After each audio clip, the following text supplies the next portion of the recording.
Lee Hogan here, VIP Boxing down at the Hangar in Aintree. Yeah. Or Bootle. Which is it? Aintree. Aintree. Because Aintree, the race counts around the corner. But I caught up with you, Joe, I think it was about 3-4 months ago when you just put pen to paper with my boss and your manager, Steve Wood. And you said to me, we had no date, but you hoped you were going to get out before the end of the year.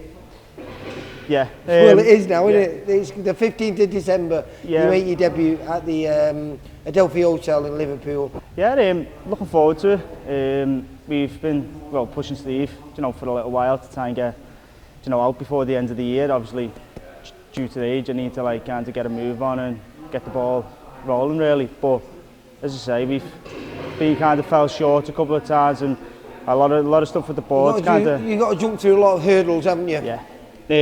Even talking the board, being a few hurdles, getting through to them, which has been a bit of an obstacle, but we're pushing on, we're cracking, and looks like the 15th's ready to go.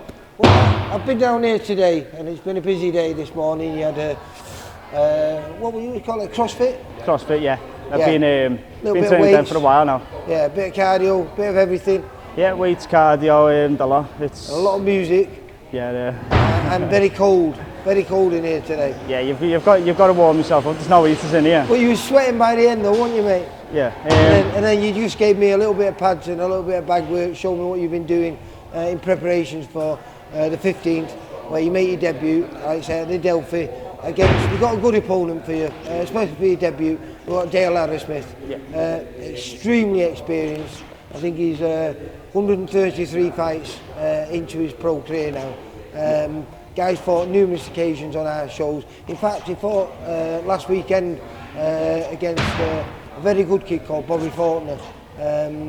So a great learning fight for you. But pressure's on you, no pressure's on him, mate. Yeah, no, as I say, he comes, he does his job, and we look forward to getting it cracking really. But as I say, he's a tough lad. He's been there, he's been out, and it's a good opponent to get your first fight. I think he's a great opponent for your first one, because technically he's a nice boxer himself, got good feet, doesn't spoil, earns a proper living. And as I said to you, if you can get him, like he did with Bobby, he said after the fight, I spoke to him, I said, how was that? He went, oh, he's a good kid, him. Yeah. Now, if you can get him to say that about you after your debut, that's a great tick in the box, because he's been in with everyone in the country, you know what I mean? Yeah, no, he's been about, and to be fair, his record probably doesn't reflect that. He's not as bad as he actually looks at, you know what I mean? But as I say, he's a good mover, he's a tough lad, and he comes and gives a... Listen, we judge these journeymen not by the losses on the record, because he's got a lot of losses, and we do expect you to win, but we expect him to ask a few questions of you. But the journeymen that we bring in, the way we judge how good they are is how many times they've been stopped in those losses. Yeah. And in 122 losses, 8 times. And when you look at the people that he's been in with, says he's a tough, hard lad. And a very good amateur. I think he had over 80 amateur fights as well. So, this guy's over 200 fights. And you're going in for your 16th with your amateurs and your first pro fight. Yeah, no, as I say, he comes, he asks questions, and that's all you can really answer. Like, obviously he's a tough lad, he's a good mover, and he's been in, seen it all, so he's seen every style, hasn't he? But this is your beginning of your journey in the program. But let's just go quickly back to where it all started for you. You started as an amateur at Rotunda. Yeah.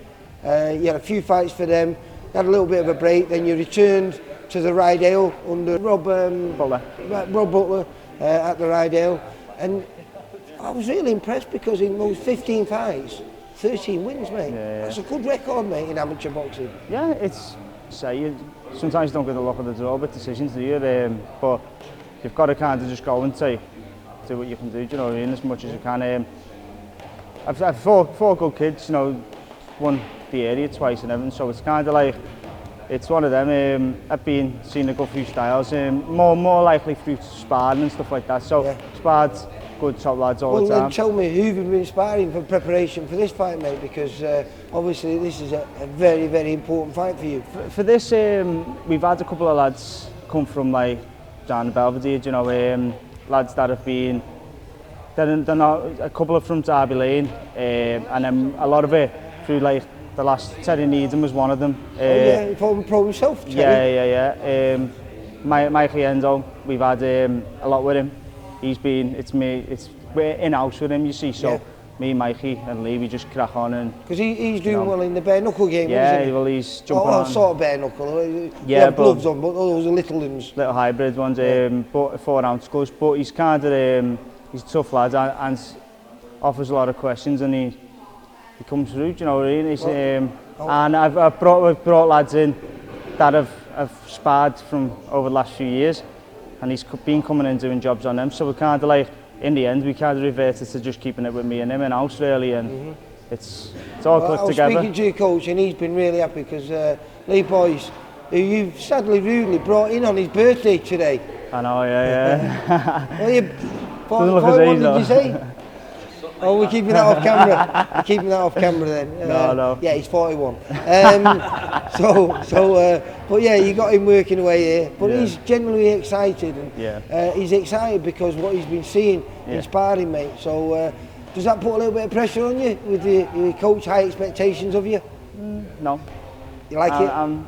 I get in there to do what I can do and come through it. But I don't really think too much into that. I just focus on what you do. I don't think about what the other person's bringing. They've got to worry about me. So. But hopefully a great night for you, because if you come through this is what you wanted. You want to go into 2025, hopefully 1-0, and move quickly as possible for yourself, because realistically you've got to do the learning process quicker than everyone else. Would you be? Are you still 29 or are you 30 yet? Don't mention it. 30.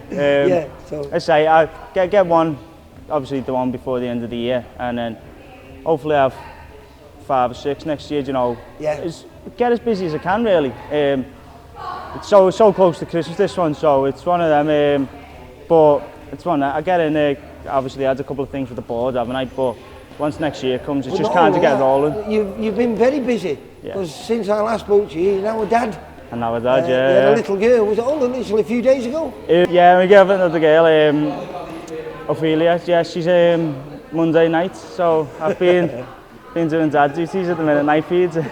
So your missus is very understanding, and she said fight week you can go and stay at your mum's, make sure there's no distractions, and you're ready to fight, because not only this it's a Sunday, mate. It's a Sunday. Yeah, it's a Sunday, which is a little bit different, but she's been one of the main ones who've pushed me on to like kind of keep going. She wants a happy husband, doesn't she? And this makes you happy, doesn't it? Well, that's it. Like, we've had a lot on me in terms of obviously she's been pregnant and then the baby's due, and we've kind of just. She's always pushed me to keep on it, keep the gym.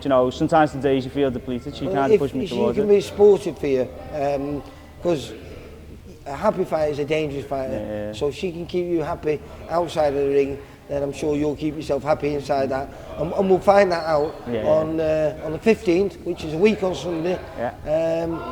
If we have someone down there chatting to you, they're going to be saying 1-0. Well, that's it.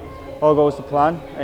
Come in, do a good performance, and just worry about myself. That's it. The performance. I don't worry about Dale, I want to worry about what I can bring. As we said before, a very tough man, very experienced man, and the ones that have stopped him have usually gone on to much higher levels. So if you can get a 40-36 is amazing, and you get out of there and do what he said on the night that he fought on our show last week, because I know you watched the fight. And he said to me afterwards, he said, Bobby Faulkner, good kid. Now if he can say that about you, then that ticks a few boxes and makes your manager happy. That's what I'm looking forward to doing. If he offers a couple of questions, I'll come through with answers, and you'll see what I can bring on the night. That left hook we might see, eh? I like that left hook, mate. Yeah, well, I fancy that to me. You've been watching Brad Ray, haven't you, mate? Listen, Joe, good luck for the rest of camp. I know it's all done now, but we'll see you on the Sunday, and like I say, hopefully we'll be saying 1-0. Nice one, thank you. Joe, thanks take for coming care, down. Mate. Bye. For all boxing info, news and latest interviews, amateur and pro, across the north, click and subscribe. VIP Boxing Promotions. Also, Twitter, Instagram and Facebook.